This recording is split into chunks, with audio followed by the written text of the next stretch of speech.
Hello future CPAs! So for today's video, we will discuss long-term construction contracts. So ang long-term construction contracts ay madalas ginagamit ng mga construction companies. So ang mga construction companies, nagko-construct sila ng building, ng mga kalsada, and usually ang timing ng construction nila is more than 1 year. Sa fifth step natin sa revenue recognition, ang sabi doon, recognize revenue when PO or performance obligation is satisfied. In this case, since ang pag-construct ng construction companies sa building, sa mga kalsada is more than 1 year, then masasabi natin na ang pag-recognize natin ng revenue from our performance obligation in the construction of these infrastructures is over time. So, ibig sabihin kapag nagkakaroon na tayo ng revenue from the construction of these infrastructures, then ibibill natin yung client natin over time. Ang ibig sabihin again ng overtime is we create an asset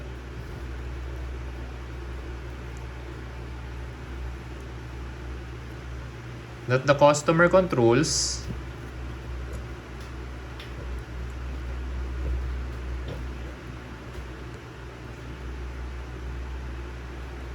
as the asset is being created.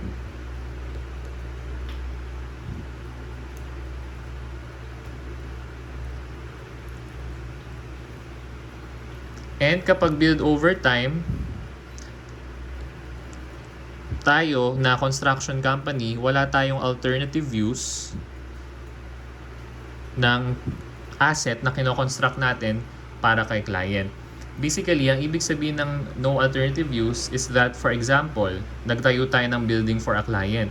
Yung building na to is sobrang specific ng mga design na ni-request ni client and sobrang customized to sa client natin. So, kapag halimbawa, due to unfortunate reasons, hindi na magpupush through yung contract, so yung progress natin sa building, let's say for example 50% natatapos na natin, wala tayong practical ability or nalilimitahan yung practical ability natin para ibenta siya sa ibang client. Kasi yung nauna nating client, naka-customize para sa kanya talaga yung building na yan. So, mahihirapan tayong ibenta sa ibang customer and mag-i-incur pa tayo ng malalaking rework costs. Kaya, sinabi na walang alternative use sa part or point of view natin as a company. So, sa long-term construction contract, meron tayong tinatawag na percentage of completion. So, ilalagay ko na lang dito is POC. So, ang pag-recognize natin ng revenue under percentage of completion method is yung contract price, minimultiply natin sa percentage of completion, and yun na yung nire-recognize natin as our revenue for the year or for each year. Kasi itong LTCC, di ba, more than 1 year itong contract na to. Pero syempre, every year, accounting standards require us to produce financial statements and provide financial statements. So, sa percentage of completion method, meron tayong tinatawag na cost-to-cost method. So, sa cost-to-cost method, ang formula ng percentage of completion is cost incurred to date over estimated total cost. So, for example, 5 years, nasa pangatlong taon na tayo ng kontrata. So far, sa 3 years na yon, magkano na yung na-incur natin na cost and i-divide natin sa estimated total cost. So, ito yung total na na-incur na natin plus magkano pa yung ma-incur natin sa huling 2 taon ng contract. And then lastly, meron tayong tinatawag na output method. So, kung ito output method, itong cost to cost, tinatawag ding input method. Sa output method naman, ang ginagawa dito na way to compute your percentage of completion is provided by the professionals. Like for example, the architects, the engineers, babanggitin nila ilan na yung direct labor hours na na-expend, ilan na yung number of floors na na-build. So halimbawa, 10 floors, tapos 4 na floor na yung napoproduce ng company. So ibig sabihin, 40% complete na. Yan. So yan yung mga examples. Ang accounting issue dito is really the recognition of revenue, gross profit, and cost. Kasi nga, every year required tayong mag-produce ng financial statements. So, susulat ko dito, revenue minus cost equals gross profit. So, para mas visualize nyo, gumawa tayo ng graph. Okay, so ito, cost graph muna. For example, nagsimula yung construction natin 2021. Tapos, nasa year 2024 na tayo. So, ibig sabihin, ito na yung ina-account for natin. So, ibig sabihin, 1, 2, 3, nakaka 3 years na tayo. So, nasa pang-4 na taon na tayo. So, ito yung cost graph natin. Ang tawag mo dito sa cost na na-incur mo from 2021 up to 2024 is tinatawag natin na cost incurred in prior years.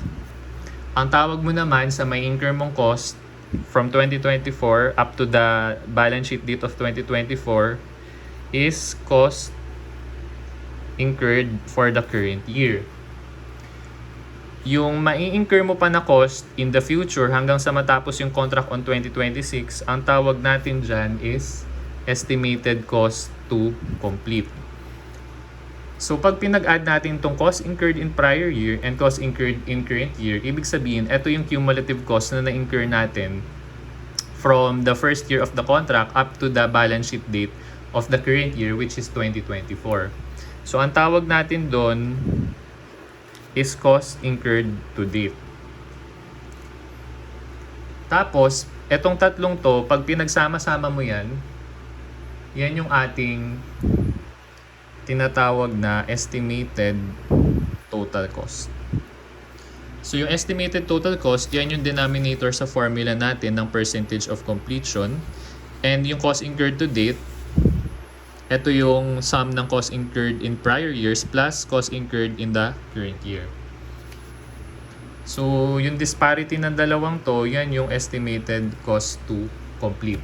So, yung estimated cost to complete, usually given yan sa problem, forecasted cost yan in the future.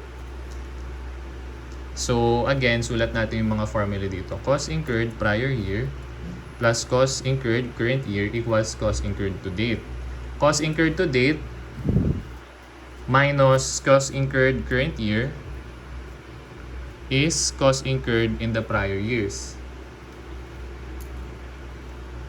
Tapos, pwede rin naman na cost incurred to date minus cost incurred in the prior years is cost incurred current year. And cost incurred to date plus estimated cost to complete equals estimated total cost. So, sa ating financial accounting and reporting, alam nyo na yung formula na sales minus cost of goods sold is equal to gross profit minus operating expenses equals profit. Yan. So, similar din yung formula na yan sa construction contract. Yung sales natin, yan yung parang contract price sa construction contract. Or yung contract price natin, ito yung parang sales sa merchandising company. Minus estimated total cost, ito yon. So, ito yung ating gross profit at 100%. So, ito times natin yan sa percentage of completion. And then, makukompute na natin yung realized gross profit natin for the current year o kaya naman is realized gross profit to date. So, depende kasi kung naka-cumulative siya, yung percentage of completion, depende kung naka-cumulative siya. Yan. So,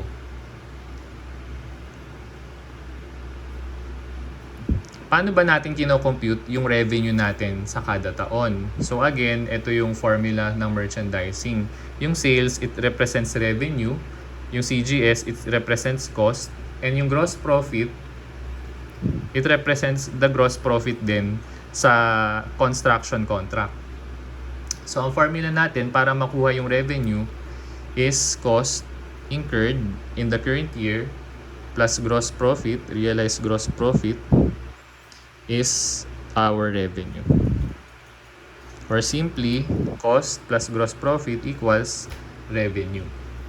Yan. So, paano naman yung formula natin for the gross profit?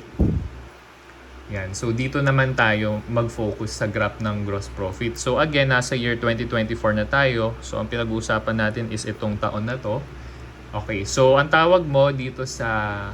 So, nag-start tayo year 2021, di ba? So, from year 2021 up to the prior year of 2024, ang tawag natin dito is gross profit in the prior year. Yung gross profit to date naman natin, halimbawa, as of end of 2024, ang percentage of completion na natin is 80%. So, as of end of 2024, 80%. So, yung 80%, imumultiply natin sa estimated gross profit based sa formula na to. Ang mako-compute natin dito is yung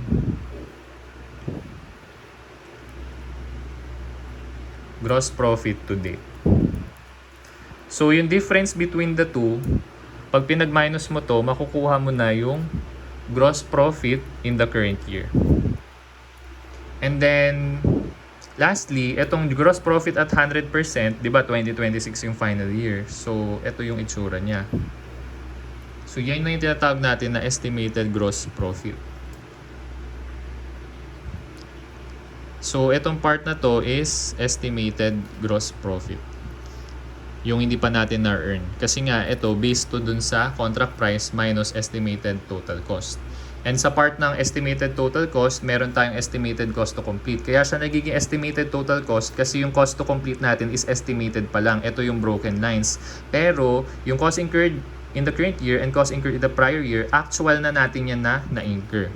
So, ganun din dito. Kaya ang tawag natin is estimated gross profit kasi dahil dun sa estimated dito na part. So, ang formula natin to compute for our gross profit to date is estimated gross profit. Ito yon times percentage of completion. So, makuha natin gross profit to date. So, para malaman natin yung gross profit in the current year is gross profit to date minus gross profit in the prior years. So, gawin natin plural. So, gross profit in the current year. Next naman natin is yung sa revenue natin. So, yung from 2021 na marirecognize natin na revenue hanggang 2026, ganyan yung magiging itsura niya. So, ang tawag natin dyan is, ito yung contract price natin. For example, 10 million yung contract price. Tapos, nahati yan sa dalawa. So, ito yung part sa cost, ito yung part na sa gross profit. So, yan yung composition ng revenue natin. Again, nasa year 2024 tayo up to the end of the year 2024. So, yung mga cost or yung mga revenue natin hanggang prior to 2024, dadalawin ko. Yan yung pinag-combine na gross profit in the prior year and gross profit in the prior years and cost incurred in the prior years. And then, pag dinagdag natin dito, hanggang end of 2024, yung gross profit in the current year and cost incurred in the current year, makukuha na natin yung dito sa part na to is yung gross profit to date at itong part na to is cost incurred to date. Kapag pinagsama natin yung dalawang yan, yan na yung magiging revenue to date natin. Tinatawag din yan na construction in progress under percentage of completion method. Pero ang construction in progress mo, iba yan kapag ka naka zero profit method ka. So later on, i-discuss natin. Pero kapag naka percentage of completion method ka, equal lang yung revenue to date and yung construction in progress. So, yan yung mga accounting scenarios mamaya na i-compute natin. So, aside from that, meron din tayong tinatawag na contract asset or contract liability. So, susulat ko dito. Contract asset or contract liability.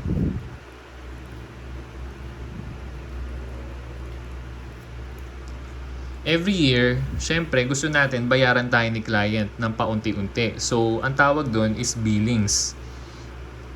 Ilalagay ko. Billings. So, yung billings, ito yung nire-require natin kay client na bayaran na for each year. And madalas sa problem, it is stated in percentage. So, simply, i-multiply mo lang yung percentage na yan sa contract price para makuha mo yung billings. Ngayon, ito yung issue dito sa billings. Yan. So, syempre, tayo si contractor. And then, meron tayong client. Contractor or parang tayo yung construction company. So, halimbawa, binayaran na tayo ni client ng pera. Pero, yung binayad niya na pera sa atin, yung equivalent or corresponding service na binayad niya, is hindi pa natin nare-render. So, in that case, magre-recognize tayo ng contract liability.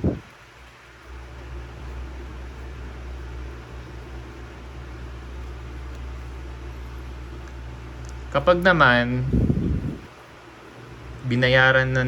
kapag naman hindi pa tayo binabayaran ni client, pero na-render na natin yung service, pero hindi pa tayo binabayaran ni client, magre-recognize tayo ng contract asset. So, contract asset kasi meron na tayong right to economic benefit dahil na-render na natin yung services kay client. Contract liability naman kasi nasa atin na yung economic benefit pero yung service hindi pa natin nare-render kay client. So, yung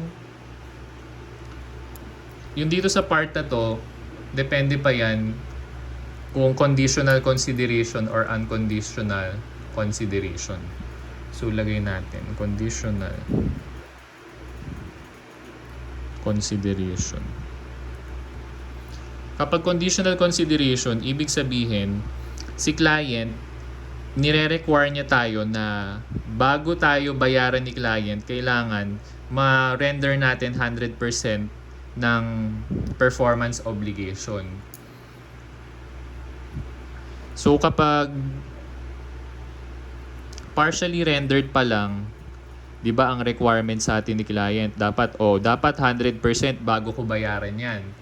So kapag halimbawa 50% pa lang yung nare-render natin, ang mare-recognize pa lang natin sa books natin is contract asset.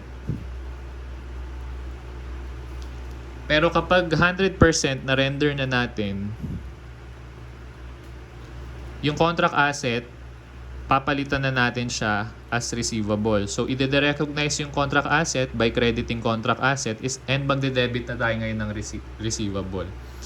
Ngayon, pagka unconditional naman yung consideration ni client, wala siyang condition na binibigay sa kanyang pagbabayad, agad-agad pwede na nating i-recognize yan as receivable. Okay? So, ito pa yung notes natin. Kapag construction in progress is higher than billings, meron tayong contract asset.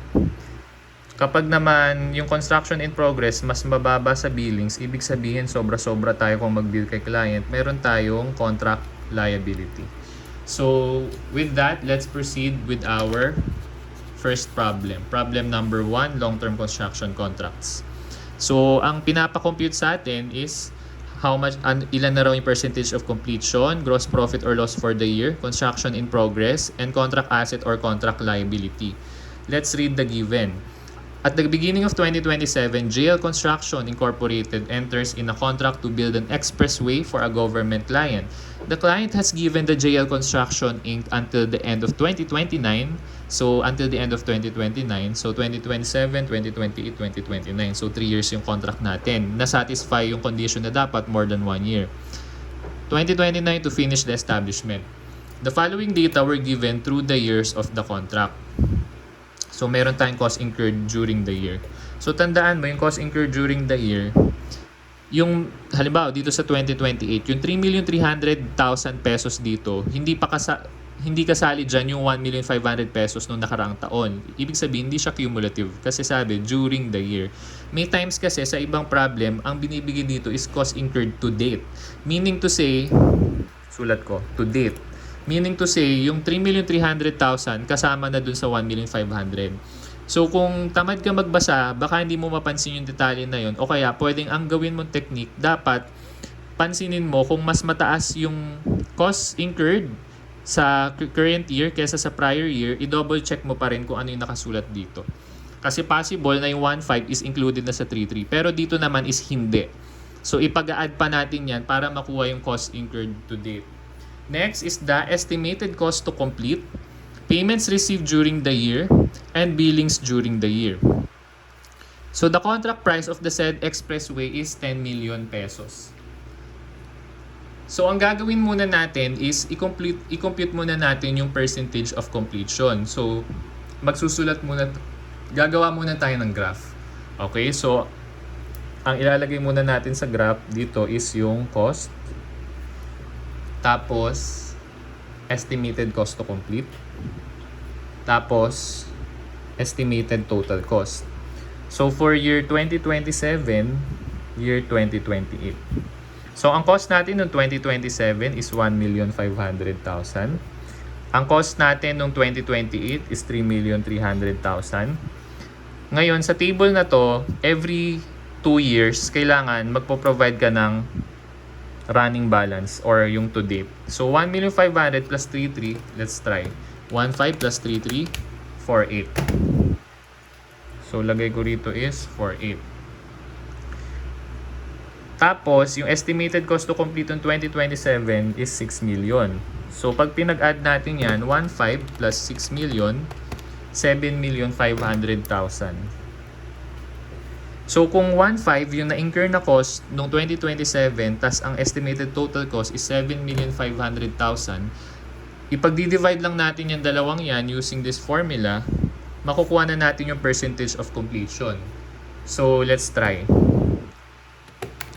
1.5 over 7.5, 20%. So, ang percentage of completion natin for 2027 is 20%.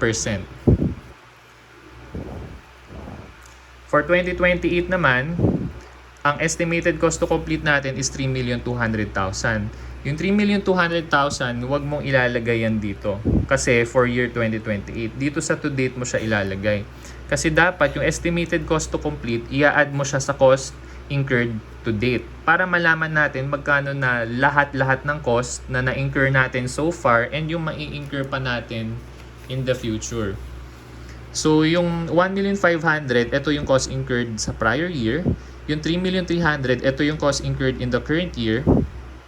So pag pinagsama, ito yung cost incurred to date, 4,800,000. Ipa-plus mo tong estimated cost to complete na 3,200,000 para ultimately makompute natin yung estimated total cost.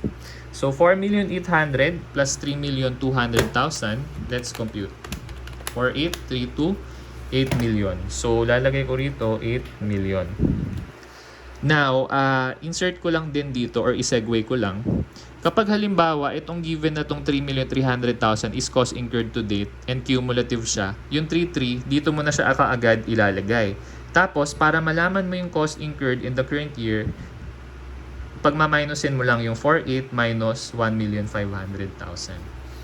Yan. So, next naman natin, ilan na yung percentage of completion as of 2028. Tandaan, kapag as of yung word, as of, ibig sabihin, cumulative siya. Okay, so 2028 na tayo.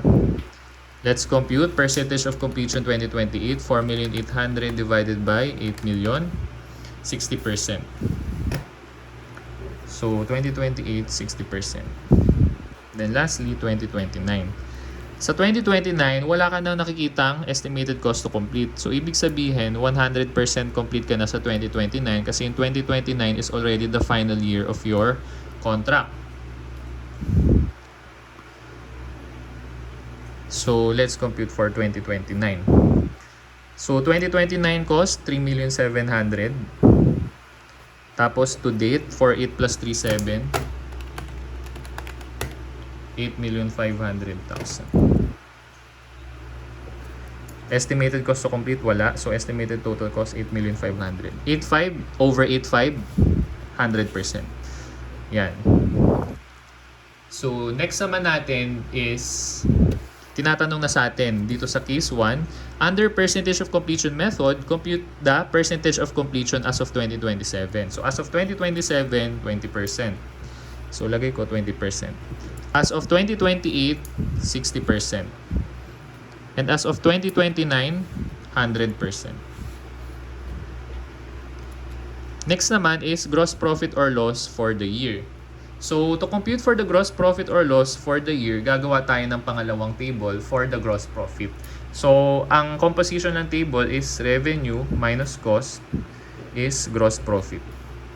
So, let's try for year 2027 and year 2028. So, for year 2027, ang revenue natin is, anong formula natin sa revenue? Ang formula natin sa revenue is contract price times, saan ba nakalagay? Saan natin nilagay sa lecture? Hindi ko ba nasulat? So, contract price, revenue equals contract price times percentage of completion. Okay, so, ang contract price natin is 10 million. So, 10 million times 20%. For 2027, ang revenue is 2 million. For as of 2028, so pag as of, lagay natin sa to date, 60% times 10 million. Obviously, that's 6 million. So, dito ko ilalagay para yung revenue na na-earn ko mismo nung 2028 lang as an individual year, malaman din natin. So, 6 minus 2, 4 million. And then yung cost natin, ito ba yun o ito? So, yun to date. Kasi to date So, dapat comparable siya. Comparable terms dapat yung pagmaminusin natin. So, 6 million minus 4,800,000. That's 1,200,000. Tapos, dito sa 2027, ang cost natin is 6 million.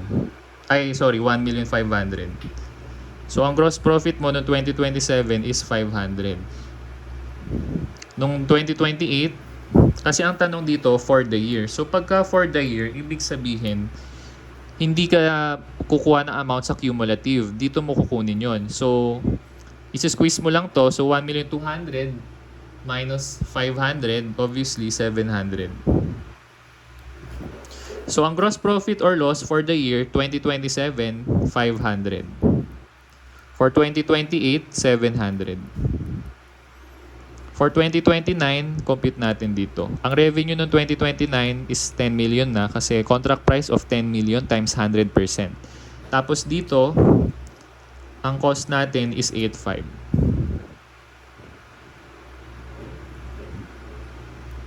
So, dito pala natin ilalagay sa to date. So, ako na yung nalito.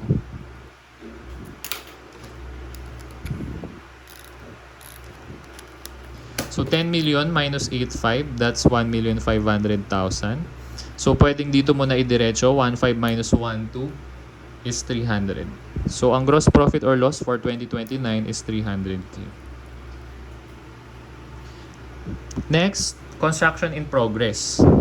So, yung construction in progress, under percentage of completion, sabi natin kanina, is equal lang sa revenue to date.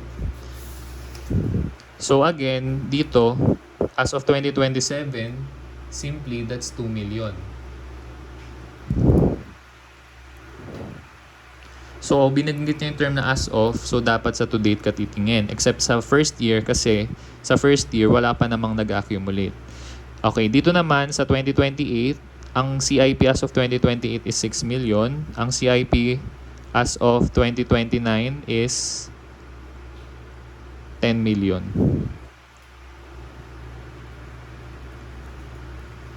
Next naman is contract asset or contract liability. So, sa contract asset or contract liability, pagko-compare natin yung construction in progress and yung progress billings. So, sa given natin, merong rate na binigay for our progress billing. So, we have 30%, 45%, and 25%. So, since yung construction in progress natin dito is cumulative, kailangan cumulative din tong billings natin. So, try natin i-compute yung cumulative. For 2027, 30%. For 2028, let's compute 30 plus 45, 75. So, 75%. And then, lastly, 75 plus 25% is 100%. So, again, yung billing percentage, i-multiply natin yan sa contract price. So, saan natin pwede ilagay? 2027, 2028, 2029. Sulitin na natin kasi tinipid ko yung space. Construction in progress, progress, billings, contract asset, or contract liab. So, for 2027, kopyahin muna natin yung mga construction in progress. So, 2 million, 6 million, and 10 million.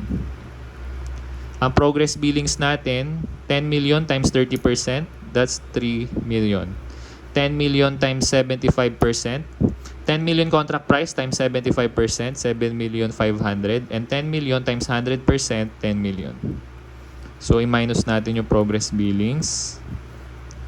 2 million minus 3 million, that's negative 1 million. So, ibig sabihin, sa 2027, meron tayong contract liability na 1 million.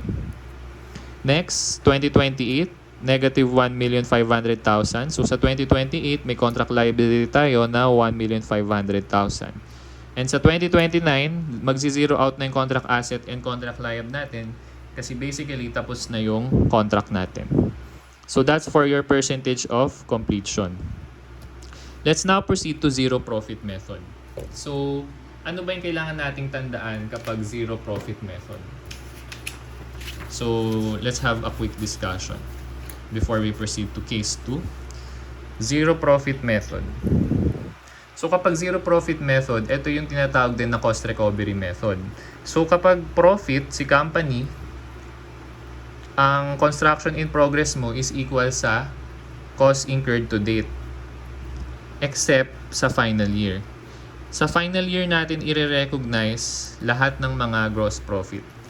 So, hanggat hindi natatapos yung contract, hindi natin i-recognize yung profit natin. And then, ang gross profit natin is palaging zero except during the final year. So, since ang cost or revenue natin is equal lang sa cost, wala tayong gross profit. Kasi cost minus cost equals zero. Dito naman sa loss kapag loss naman tayo, sa halimbawa, yung estimated total cost natin is mas mataas sa contract price. Example, 5 million ang contract price. Ang estimated total cost mo naging 6 million. So, may ine-expect kang loss na 1 million. So, pagka under zero profit method, yung loss na yon hindi mo pwedeng i-defer. So, cannot be deferred. Ibig sabihin, kailangan i-recognize mo na kaagad yung loss na yon. Paano? Let's answer case number 2. Complete the following table under the zero profit method of JL Construction Incorporated. So, ang percentage of completion pa rin natin sa 2027, ang gagawin natin from time to time is i-check natin yung ating profit. Kasi 'di ba itong mga estimated total cost, nakita naman kasi natin na ang contract price natin is 10 million. And sa bawat taon ng kontrata natin, hindi naman nag-exceed ng 10 million yung estimated total cost natin. So, ibig sabihin, wala tayong ine-expect na loss.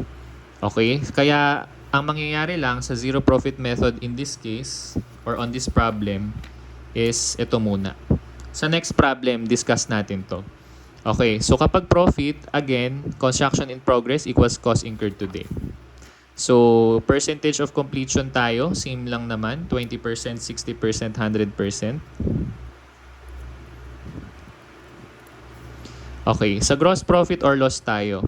Ang gross profit or loss natin is zero except sa final year. So since profit naman tayo, we can safely assume na zero yung gross profit or loss natin during 2027 and 2028. Sa final year, i-recognize natin yung ating gross profit. So since na-compute na natin dito na ang gross profit natin is 1,500,000, yan na yung i-recognize natin na gross profit on 2029. So kumbaga naipon siya kasi 0, 0. Unlike sa percentage of completion, naka-spread out yung gross profit. Next, construction in progress as of 2027. As of 2027, ang cost natin is 1.5. So yun na yung sagot natin. As of 2028, 4,800,000 ang cost. So yan na yung sagot natin. 4,800,000. And as of 2029, ang cost natin is 8,500,000. Pero teka lang, kailangan i-recognize mo na rin yung profit na 1,500,000. So 8.5 plus 1,500,000 is 10 million. Kasi final year na to. So 10 million. Next naman natin is contract asset or contract liability. So, ang construction in progress natin, ima-minus natin yung progress billings para makuha yung contract asset or contract liability under ZPM method or zero profit method. 2027, 2028, 2029. So, cumulative to ha. Ang progress billings natin, kopyahin na lang natin from here. So, for 2027, 3 million. For 2028, 7,500,000. For 2029, 10 million. Pareho lang naman yung progress billings under percentage of completion and zero profit method. Kasi ang formula lang naman for progress billings is you multiply this percentage at its cumulative amount sa contract price natin. So magkano na yung binili natin kay client as of the year? Ayan yan. 3 million, 7, 5, 10 million. Yung construction in progress, kopyahin lang natin to. So 1,500,000, 4,800,000, and 10 million. So let's compute. 1,500,000 minus 3 million. Obviously, 1,500,000 negative. So since negative, contract liab yan. 4,800,000 minus 7.5. Let's compute. 4,800,000 minus 7.5. 2,700,000. Negative 2,700,000, it means it's a contract liability. And on the final year, pareho lang na amount, so 0 yan. So, contract asset or contract liability, as of final year, 0 na. Pero noong 2027, negative 1.5. Noong 2028, 2.7. Another observation worth to take note, sa unang taon, equal lang ang construction in progress and contract asset or contract liab. Yan. Pero dito, kasi nga, cost incurred or construction in progress yan or revenue to date. Kaya nung minus mo rito sa progress billings, yan na, yung contract liability, 2,700,000. Let's discuss our final problem 2. So, same pa rin yung mga pinapahanap sa atin kanina. So, hindi ko na babasahin. Let's proceed. At the beginning of 2027, Good Luck Construction enters into a contract to build a tower for a client. The client has given Good Luck Construction until the end of 2029 to finish the establishment. The following data were given during the years of the contract. So, basically, binago lang yung amounts. So, tingnan natin what would be the case this time. The contract price for the said tower is 9 million. So, nabago rin yung contract price. So, case number 1, percentage of completion method. So, again, gawin na natin table. So, cost, estimated cost to complete, total cost. So, try ko namang hindi tipirin yung space this time. 2027, 2028 to date, 2029 to date. Ang cost natin sa 2027, 1,600,000. 2028, 4 million. During the year, so ibig sabihin hindi siya cumulative. Let's add 4 million plus 1,600,000, 5,600,000. 2029, 3,550. So, let's add 5,600,000 plus 3,550, 9,150. Estimated cost to complete for 2027, 6,400,000. For 2028, 3,450,000. Pero yung estimated cost to complete, as of yan. So, dito natin ilalagay sa to date. And then lastly, 2029 wala. So, ibig sabihin 100% complete na. Let's try to compute. 16 minus 64. So, lagyan ng parenthesis para ma-remind tayo na minus. 16, ay, hindi pala minus. 16 plus 64, 8 million. And then 56 plus 3450 is 9,050,000. Dito naman sa to date, 9,150,000. So, mapapansin mo sa total cost natin or estimated total cost, i-check mo kung lumampas siya sa contract price na 9 million. So, for 2027, yung 8 million, hindi pa lumampas na 9 million. So, as of 2027, we are still expecting a profit from this contract. Pero starting 2028, ang ating total cost is 9,050,000. Lagpas na siya sa contract price natin ng 9 million. So, mas mataas pa yung ma-incur nating cost kaysa dun sa contract price. Dapat ito yung ibabayad sa atin ni client. So, we are expecting loss already by this time. Of how much? Let's compute. 9 million minus 9,050,000. So, that's 50,000 loss. And on the final year, we are expecting loss of 150 kasi 9 million minus 9,150, 150k loss. Okay, so now let's go to the revenue. Okay, so dito sulat ko revenue, cost, gross profit. 2027, 2028 to date, 2029 to date. Revenue 2027, ano muna yung percentage of completion? So, 1,600,000 over 8 million, 20%. So, as of 2027, 20% yung ating percentage of completion. Lagay ko na rito. So, 20% times 9 million, let's compute. 20% times 9 million, that's 1,800,000. Ang cost natin is 1,600,000. So, ang profit natin for 2027 is 200. Starting 2028, meron tayong na-anticipate na loss na 50,000. So, hindi natin gagawin yung usual way natin in computing our gross profit. Ganito ang gagawin natin. So, nung problem 1, nung 2028, profit pa tayo. Ang ginawa natin, yung contract price, minultiply natin sa 60% na percentage of completion ng 2028. So, nakuha natin yung revenue na 6 million, minus yung cost na 4,800,000, which is nakuha natin from here. So, ang gross profit natin for 2028, as of 2028 is 1,200,000. So, ini-squeeze lang natin to, nakuha yung 700. So, ganun yung ginawa natin kanina. Pero this time, since we are anticipating a loss, ilalagay na kaagad natin yung loss na 50k dito. Yung cost, kokopyahin lang natin from here. So, ang cost natin for 2020 is 4 million. So, total cost natin, 4 million plus 1,600,000, 5,600,000. Ngayon, para makompute natin revenue as of 2028 is 50k loss plus cost of 5,600,000. So, ang gagawin mo dyan, since integer yan, and minus yung operation, 5,600,000 minus 50,000. So, 5,600,000 minus 50,000, pakita ko sa calcul, minus 50,000 is 5,550. So, 5,550. So, yan yung revenue to date mo as of 2028. So, ang revenue mo no 2028 is 5,550 minus 1,800,000. Let's squeeze 3,750,000.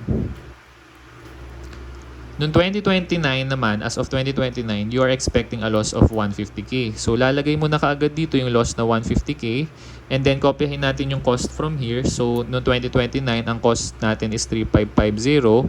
Kaya, as of 2029, ang cost incurred to date mo na is 5,600 plus 3,550. 5,600 plus 3,550, 9,150.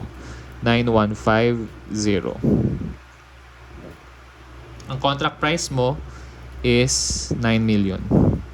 Kasi final year na eh. So, ang revenue mo for 2029 is 9 million minus 5,550,000. 9 million minus 550,000, 3,450,000. Yan. So, yung percentage of completion natin for 2028 and 2029 hindi na mag-a-apply. Gross profit or loss for the year for 2027, that's 200K. For 2028, let's compute 3,750,000 minus 4 million. 3,750,000 minus 4 million, that's negative 250,000. Compute na rin natin yung for 2029, 3,450,000 minus 3,550, negative 100,000. So, ito yung dalawang to. Sulat natin dito. Gross profit or loss for the year. Ayan. 250 for 2028 pero negative, and 100 for 2029 pero negative. Next, construction in progress. So for our construction in progress, gawin natin yung ginawa natin kanina. CIP minus PB is construction asset. So sana kumasya pa dito. Construction in progress, progress billings, contract asset, contract liab. 2028, 2028, 2029. This is 2027. So, ang construction in progress natin, 2028, 1.8. Ay, 2027, 1,800,000. Sa 2028, 5,550,000. Again, yung construction in progress mo is equal sa revenue under percentage of completion method and cumulative siya. And then lastly, dito 9 million. So 9M na lang. Sa progress billings naman natin, so since hindi to cumulative and we are comparing our progress billings sa cumulative amounts, which is the construction in progress, let's try to accumulate. So 15 plus 55, that's 70%. And 70 plus 30% as of 2029, 100% na yung na-bill natin. So yan yung ating progress billings. So, let's multiply that to our contract price of 9 million. 9 million times 15%, 1,350,000. 9 million times 70%, 6,300,000. So, 6,300,000. And lastly, 9 million times 100% is also 9 million. So, 0 lang yan. So, 0. So, let's compute. 1,800,000 minus 1,350, 450. So, positive siya. So, contract asset siya. Pero noong 2028, 5,550 minus 63, 750. So, negative na siya this time. So, contract liab. Yung 2029, wala. So, construction in progress as of 2027, 1,800,000. Ito din yung revenue natin. As of 2028, 5,550,000. Yun din yung construction in progress natin. As of 2029, 9 million.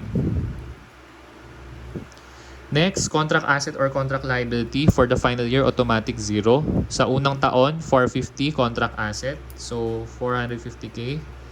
And then lastly, 750K sa 2028, contract liability.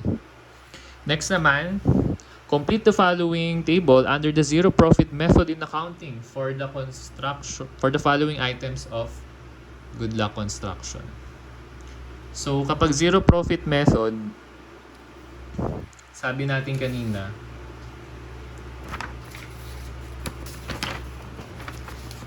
under zero profit method, dine-defer natin yung profit. And kasi sa final year na natin, sabay-sabay nire-recognize isang bagsakan lahat ng profit.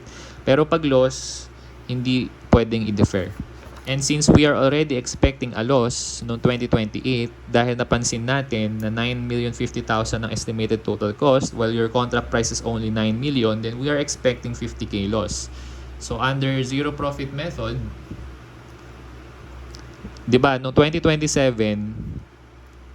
ang nirecognize natin na gross profit is 200. Pero under zero profit method, ang nirecognize mo na gross profit is 0 kasi dine-defer mo pa. Pero noong 2028,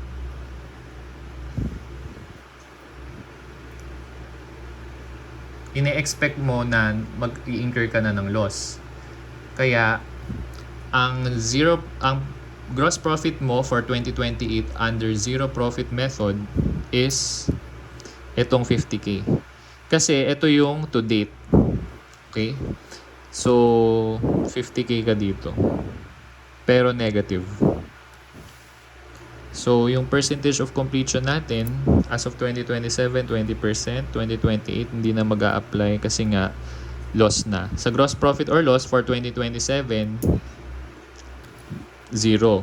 Kasi ine-expect natin magkaka-profit pa tayo nun. Pero noong 2028, ang ine-expect natin na ma-incur na loss is 50k. Kaya i-recognize na natin kaagad. So 50k dito. And then noong 2029, ang magiging loss natin under zero profit method, since na-recognize na natin yung 50k to date na loss, hindi na 150k ang isasagot mo. Ang isasagot mo na lang is 100k. So, under ZPM 2029, 100k loss. So, as opposed to percentage of completion method, pareho na silang 100k this time, nung final year. No? Pero noong 2028, magkaiba sila ng loss. Kasi, nung unang taon, hindi pa kaagad nag-recognize si zero profit method ng gross profit nung unang taon. Pero si percentage of completion, nag-recognize na kaagad siya ng 200k na profit nung unang taon. So, nung 2028, sobra-sobrang losses yung ni-recognize ni percentage of completion. I mean, sa sobra-sobra, sobrang taas compared sa zero profit method, 250k. Na-expect mo na magkakaroon ka ng 50k loss. So, from 200k down to negative 50k, kailangan magbawas ka ng negative 250k. Or magdagdag ka ng negative 250k. And then, sa gross profit or loss natin for zero profit method, since wala ka namang 200k na ni-recognize na profit noong 2027, yung 50k lang ang i-recognize mo, which is yung ini-expect natin na loss noong 2028. Okay? So, I hope that's clear. For construction in progress naman, under zero profit method, ang construction in progress natin is yung equal sa cost, di ba? So, ang cost natin as of 2027 is 1,600,000.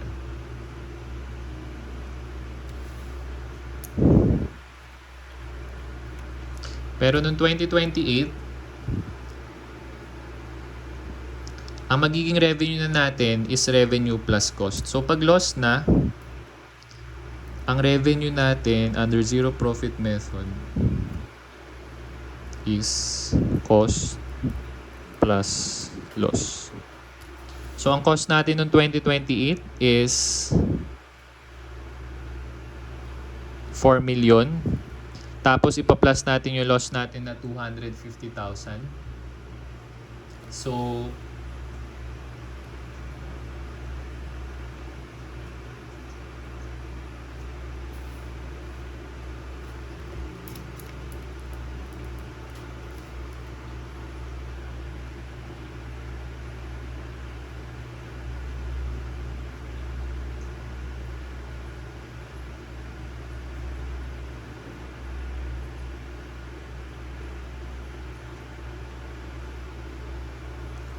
ang revenue natin for 2028 or construction in progress as of 2028 is 5,550,000 minus 50k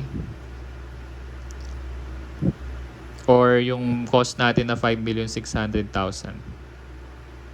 Tapos idagdag mo pa tong gross profit.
Ang construction in progress natin as of 2028 sa under zero profit method is magiging same lang sa construction in progress as of 2028 under percentage of completion method.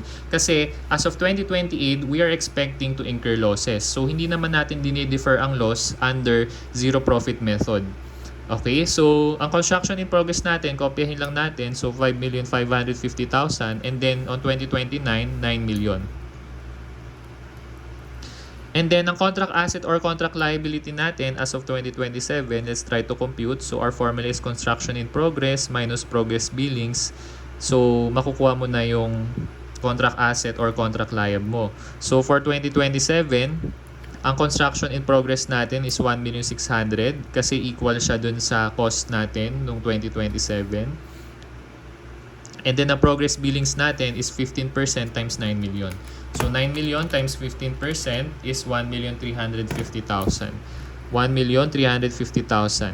So, contract asset natin on 2027, 1,600,000 minus 1,350,000, 250. So, 250 contract asset nung 2027. Noong 2028 naman, ang construction in progress natin is 5,550,000. So, 5,550,000 minus progress billings natin. Ang progress billings natin noong 2028 is 70% times 9 million. So, 70% times 9 million, 6,300,000. So, 5,550,000 minus 6,300,000. Again, 750. Same siya sa contract liability natin sa 2028. And lastly, ang contract asset, contract liability natin on 2029 is of course 0. And that concludes our discussion for long-term construction contracts.